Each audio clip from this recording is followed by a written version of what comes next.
Il-Prim Ministru Robert Abela qal li l-viżjoni ta' Malta 2050 se tkun waħda kuraġuża u komprensiva immirata biex tindirizza kemm l-isfidi kif ukoll l-opportunitajiet tal-pajjiż.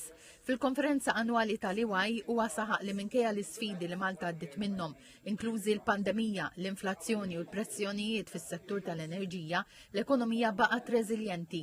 Dr. Abela enfasizza li setturi bħat-turiżmu, manifattura u gaming ħarġu aktar b'saħħithom u qed ikomplu jikkontribwixxu għat-tkabbir ekonomiku. Il-Prim Ministru semma 3 punti strateġiċi għas-snin li ġejjin. L-ewwel li l-investiment attirat lejn Malta jkun ta' valur miżjud li joħloq impjiegi ta' kwalità. It-tieni li politika tax-xogħol tiżviluppa ħiliet u kompetenzi ġodda u t-tielet li Malta tibqa' fuq quddiem fir-reġjun f'termini ta' tranzizzjoni diġitali u ħadra. Huwa semma wkoll il-pjan tal-Gvern biex itejjeb il-kwalità tat-turiżmu, jindirizza l-isfidi tat-traffiku u jaġġorna l-politika dwar immigrazzjoni ekonomika. Barra minn hekk saħaq fuq il-progress fl-istudji dwar l-offerti għall-offshore wind farms u qal li se jkompli jaħdem fuq proġetti infrastrutturali ewlenin.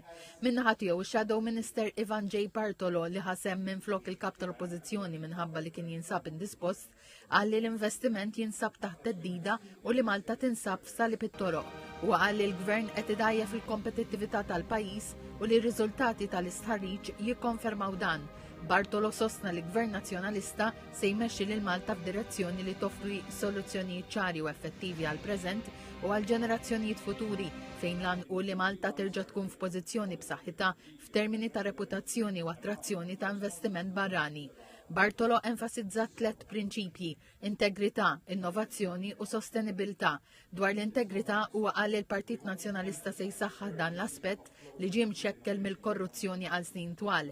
Fir-rigward tal-innovazzjoni, Bartolo qal li Gvern Nazzjonalista se jinvesti b'mod sostanzjali fir-riċerka, l-innovazzjoni u l-intelligenza artifiċjali.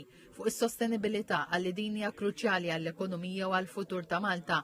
Bartolo tem jgħid li l-Partit Nazzjonalista għandu strateġija konkreta biex indirizza l-isfidi li ħarġu mill-istħarriġ li se tkun ta' benefiċċju kemm għall-preżent kif ukoll għall ġenerazzjonijiet futuri.